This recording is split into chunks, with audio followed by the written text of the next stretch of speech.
Hello, I'm Allannah Kowacki, and I am interviewing my step-grandfather Joe as a project for school because we're studying family heritage. Joe, what is your full name? Joseph Aaron Botkin is my name. I was born in 1929, January the 3rd. Where were you born? I was born in Polyclinic Hospital on 50th Street in Manhattan, New York City, New York State. Where was your father born? My father was born in a little town in Poland, and the name of the town was Plonsk, Plonsk, a very tiny village. Where was your mother born? My mother was born in the same village in Plonsk, and they met when they were very young teenagers, and they were sweethearts right from the time they were maybe 13 or 14 years old. All my relatives came from Poland. They all came from the same area, and most of them came to this country. What was your life like when you were a child? Well, I grew up in Manhattan in a section called Washington Heights. And it was the middle of a city.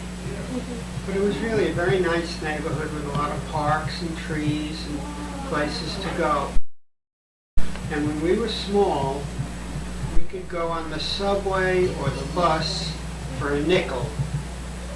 And where we lived was the beginning of the bus line, and we could go all the way from the upper end of Manhattan down to Washington Square, which was way down at the other end, for a nickel. And they used to have a double-decker bus, and you could go up to the top part of the bus, and there was no roof, it was open. That sounds cool. And because we were at the first stop, we were able to get the front seat on the top deck. And you couldn't even, you thought you were floating or flying, and we would go all the way downtown, just my sister and I, my oldest sister and I, and it was the best tour of Manhattan you could ever wish for. Then we'd get off at Washington Square, have a sandwich or something. We carried our lunch with us, sit in the park, then we'd get on the bus again and come right back up to the top. That sounds neat. Great, it was great. What chores did you do? Well, I used to shop for my parents, and then when I was very young, I wanted to get a job and earn money. So I used to deliver clothing for the tailor. I was the delivery boy. And then the butcher shop was next to us, so when he had something, he used to give it to me also to deliver. And I used to make a quarter a week as a delivery boy for the tailor, and then after 4 weeks he gave me a raise to 50 cents a week. That was worth more than it would be now, though, right? Yeah, I didn't spend it anyway. I was too cheap. I used to save it. How did you get places? The subway, right? We had the subway and we had the bus. No, you know what we used to do? When I got to junior high, my junior high was about a mile or a mile and a half from where we lived. I used to put on my roller skates and skate to school. I wish I could do that. Yeah, that was fun. Did you ever have like a nickname? I had several nicknames. One nickname was Carrot Top. You know why? Because you have red hair? Right. I used to have red hair. And, of course, Joe. And Shorty. Why Shorty? You look pretty tall. I was pretty short, but I was always very short. Oh, I had another nickname. I was called Freckles. Freckles. Freck. And were you like offended? Did you like them? Yeah, I I didn't mind it. What changes have you seen taking place? Changes Or where? when you were a child to now, like how things are? Well, of course, now I live out in suburban areas, so it's different from the city. Yeah. When we were kids in the city, the nicest thing I remember was you could walk out your front door and there was always a gang of kids around, all ages. You never had to go looking for friends.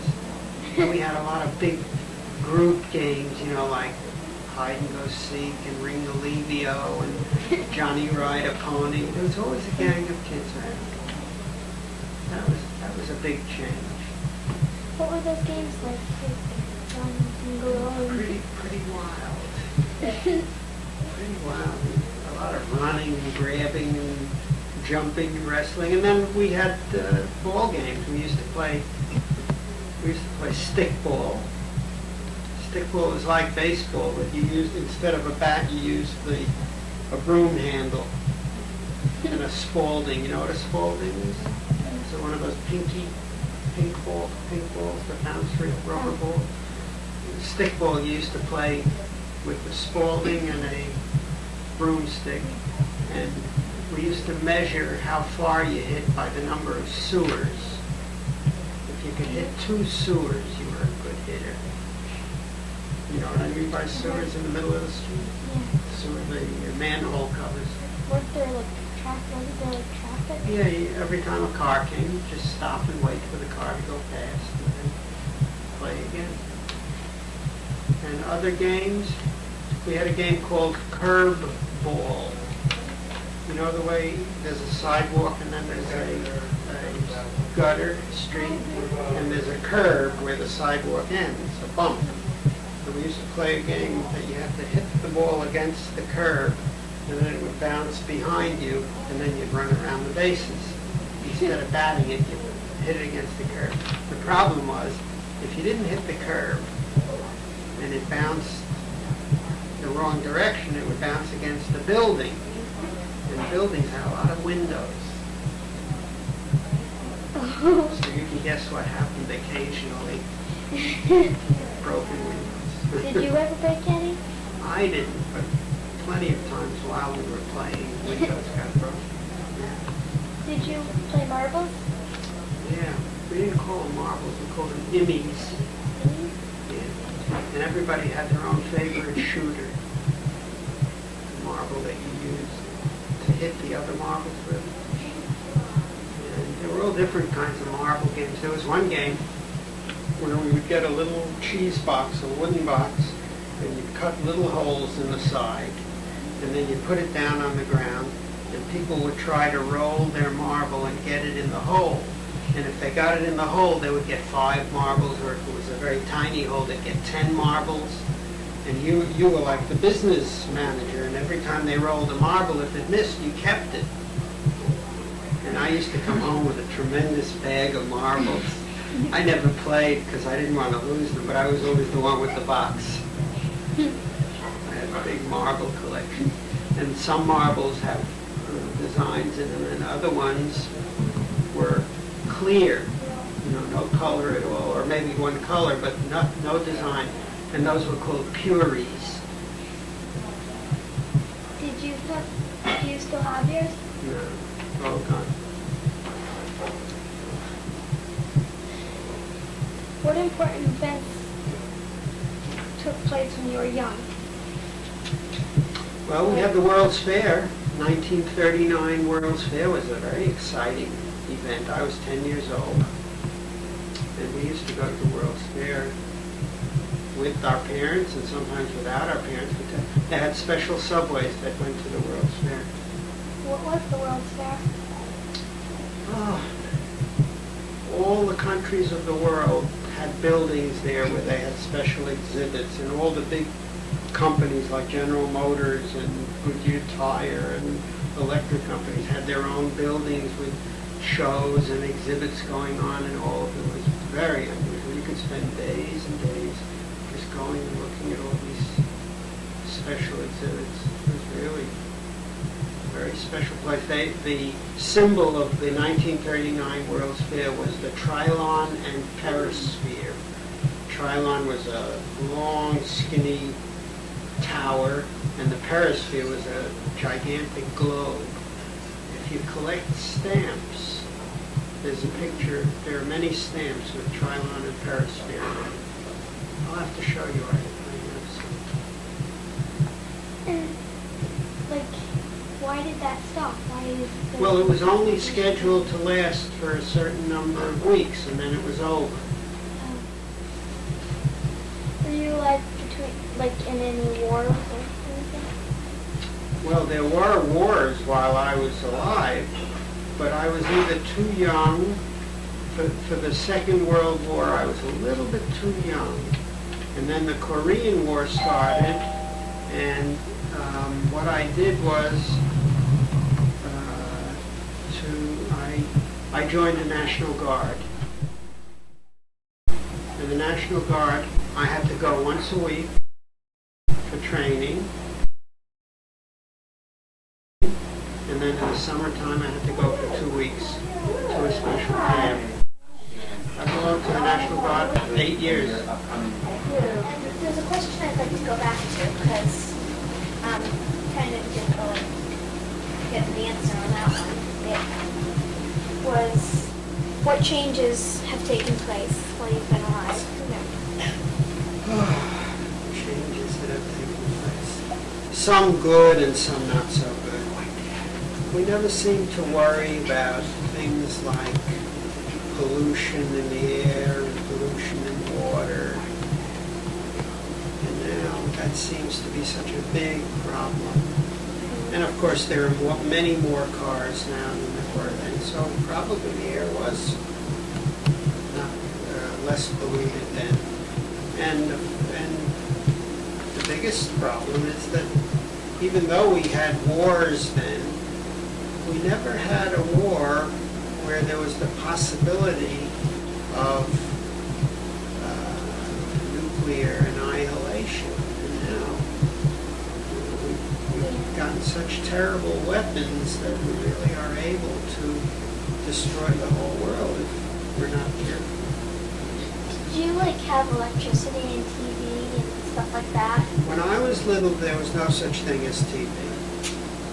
I remember when the first TV came into our family, and I was probably a teenager, and the screen was so tiny, it was like this, and it was blurry, but we thought it was marvelous, it was like a miracle. And I remember when we got our first telephone, I mean, telephones had been invented, but we never had one until I was...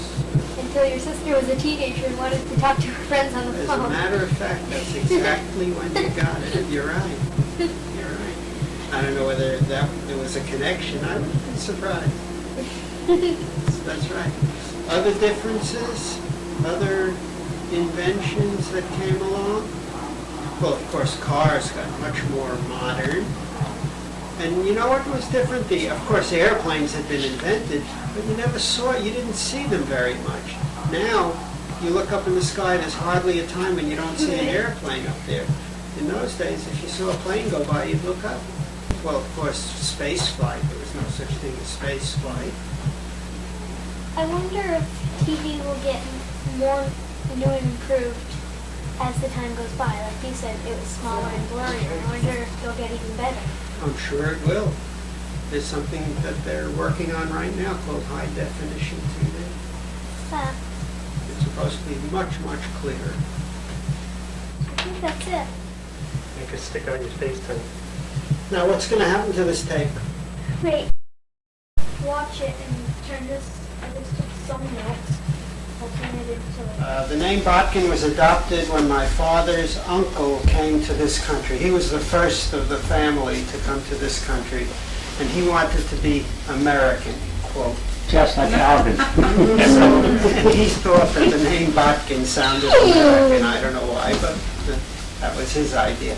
So he adopted the name Botkin, but the name originally was Budka, B-U-D-K-A. And I have been told that the name Budka had refers to baker, because I believe there were bakers in Poland in our family, and my father was a baker.